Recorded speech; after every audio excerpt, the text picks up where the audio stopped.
নমস্কাৰ নিউজৰ বাতৰিলৈ স্বাগতম জনাই ষ্টুডিঅ'ৰ মজিয়াত মই ইকবাল দাস চাহকাজিৰ বাতৰি শিল্পী প্ৰতিভা বিকাশ মঞ্চৰ উদ্যোগত সুধাকণ্ঠ ডক্টৰ ভূপেন হাজৰিকা সোঁৱৰণীত অনুষ্ঠিত হৈ যায় চিত্ৰাংকন আৰু আধুনিক নৃত্য প্ৰতিযোগিতাৰ নিউজ ডাইৰেক্ট ৰিপৰ্ট যোৰহাটত শিল্পী প্ৰতিভা বিকাশ মঞ্চৰ উদ্যোগত সুধাকণ্ঠ ডক্টৰ ভূপেন হাজৰিকা সোঁৱৰণীত যোৰহাট জিলা ভিত্তিত চিত্ৰাংকন আৰু আধুনিক নৃত্য প্ৰতিযোগিতা অনুষ্ঠিত হয় আমি শিল্পী প্ৰতিভা বিকাশ মঞ্চৰ উদ্যোগত আমি সুধাকণ্ঠ ডক্টৰ ভূপেন হাজৰিকাৰ সোঁৱৰণীত আজি আমাৰ তিনিজন মহান শিল্পী গীতৰ আধাৰত আমি নৃত্যাঞ্জলি অনুষ্ঠান অনুষ্ঠিত কৰিছোঁ আৰু তাৰ আগতেই আমি এলানি চিত্ৰাংকন প্ৰতিযোগিতা অনুষ্ঠিত কৰিছিলোঁ তাত অৰ্ধশতাধিক ছাত্ৰ ছাত্ৰী অংশগ্ৰহণ কৰিছে সঁচাকৈ আজি খুব ভাল লাগিছে আৰু আজি যিসকল ছাত্ৰ ছাত্ৰীয়ে নৃত্য প্ৰদৰ্শন কৰিছে সঁচাকৈ চিৰযুগমীয়া গীত লৈ আহিছে তেওঁলোকৰ গীতৰ নিৰ্বাচন খুব সুন্দৰ হৈছে বহুত ভাল পাইছোঁ এতিয়াও বহুত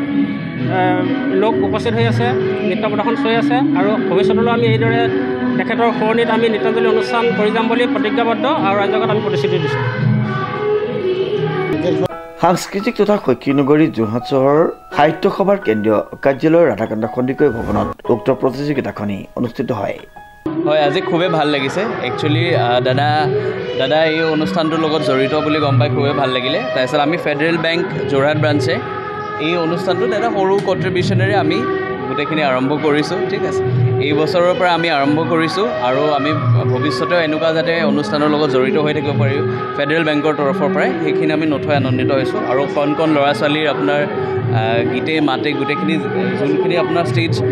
ভৰপূৰ কৰি ৰাখিছে বৰ ধুনীয়া লাগিছে চাই পেলাই আৰু আমি আশা কৰোঁ যে as a bank not only financial service আমি এনেকৈ ছ'চিয়েল হলিষ্টিক এপ্ৰ'চবোৰো ৰাখি চলিব পাৰোঁ ছ'চাইটিৰ লগত ৰিজাই পেলাই তাকে খুব ভাল লাগিছে আৰু সকলোকে ধন্যবাদ আমাকো আমন্ত্ৰণ কৰাৰ বাবে দাদাক আজি প্ৰতিযোগিতা আপোনাৰ প্ৰতিযোগিতাখনিত প্ৰায় অৰ্ধশতাধিক প্ৰতিযোগীয়ে অংশগ্ৰহণ কৰা পৰিলক্ষিত হয় উল্লেখযোগ্য যে অংশগ্ৰহণকাৰীসকলক এখন মঞ্চ দিয়াৰ উদ্দেশ্যে শিল্পী প্ৰতিভা বিকাশ মঞ্চৰ শতাধিক লোকৰ উপস্থিতিত কালজয়ী গীতসমূহত নৃত্য প্ৰদৰ্শনেৰে সকলোকে আপ্লুত কৰে প্ৰতিযোগীসকলে ডিজি বৰাৰ ৰিপৰ্ট নিউজ নাও।